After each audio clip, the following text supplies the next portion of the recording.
Hello friends, welcome back to our channel. Poland ప్రధాని Donald టస్క్‌తో భారత ప్రధానమంత్రి నరేంద్ర మోదీ గురువారం సమావేశమై ద్వైపాక్షిక సంబంధాల బలోపేతంపై చర్చించారు. ఈ సందర్భంగా పోలాండ్‌తో సంబంధాలకు ప్రత్యేక ప్రాధాన్యత ఉందన్నారు. భారత్, పోలాండ్ మధ్య సంబంధాలు మెరుగుపడుతున్నాయని ప్రధాని మోదీ స్పష్టం చేశారు. రెండు దేశాల పర్యటనలో భాగంగా ప్రధాని మోదీ బుధవారం పోలాండ్ చేరుకున్నారు. పూర్తి సమాచారం తెలుసుకునేందుకు వీడియోను స్కిప్ చేయకుండా ఎండ్ వరకు చూడండి. పోలాండ్ పర్యటన తర్వాత ప్రధాని మోదీ ఉక్రెయిన్ రాజధాని కీవ్‌ను సందర్శించనున్నారు. ఈ క్రమంలోనే గురువారం ఉదయం పోలాండ్ ప్రధాని డొనాల్డ్ టస్క్‌తో ప్రధాని మోదీ సమావేశమయ్యారు. ఇరువురు నేతల మధ్య ద్వైపాక్షిక సంబంధాలను బలోపేతం చేసుకునే మార్గాలపై కూడా చర్చించారు. చర్చలకు ముందు ప్రధాని మోదీని ఛాన్సలరీలో లాంఛనంగా స్వాగతించారు. పోలాండ్ అధ్యక్షుడు ఆండ్రే సెబాస్టియన్ డూడాతోనూ మోదీ భేటీ అయ్యారు. పోలాండ్ ప్రధాని టస్క్‌తో వేదికను పంచుకున్న ప్రధాని మోదీ ఘన స్వాగతం, స్నేహపూర్వక చర్చలకు హృదయపూర్వక కృతజ్ఞతలు తెలియజేశారు.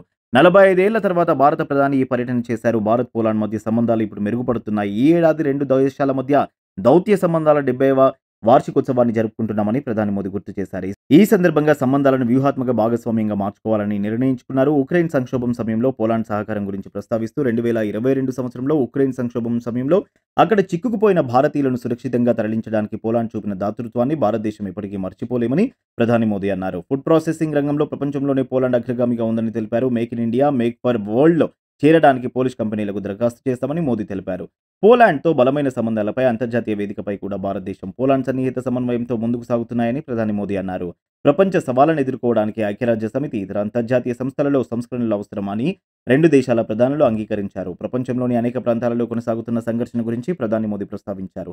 ఏదైనా సంక్షోభంలో అమాయక ప్రజలు ప్రాణాలు కోల్పోవడం మొత్తం మానవాళికి అతిపెద్ద సవాలుగా మారిందని మోదీ అన్నారు. శాంతి, స్థిరత్వం, ముందస్తు పునరుద్ధరణ కోసం చర్చలకు, దౌత్యానికి మద్దతు ఇస్తున్నామని స్పష్టం చేశారు. ఇందుకోసం భారత్ తన మిత్ర దేశాలతో పాటు అన్ని విధాల సహకారం అందించేందుకు సిద్ధంగా ఉందని ప్రధాని మోదీ స్పష్టం చేశారు. ఉక్రెయిన్ సంక్షోభం, పశ్చిమాసియాలో కొనసాగుతున్న సంఘర్షణపై ఆందోళన వ్యక్తం చేసిన ప్రధాని మోదీ, ఉక్రెయిన్ పశ్చిమాసియాలో కొనసాగుతున్న యుద్ధం మనందరికీ తీవ్ర ఆందోళన కలిగించే విషయమని అన్నారు. యుద్ధ భూమిలో ఏ సమస్యకు పరిష్కారం లభించదని భారత్ దృఢంగా విశ్వసిస్తోందని మోదీ అన్నారు.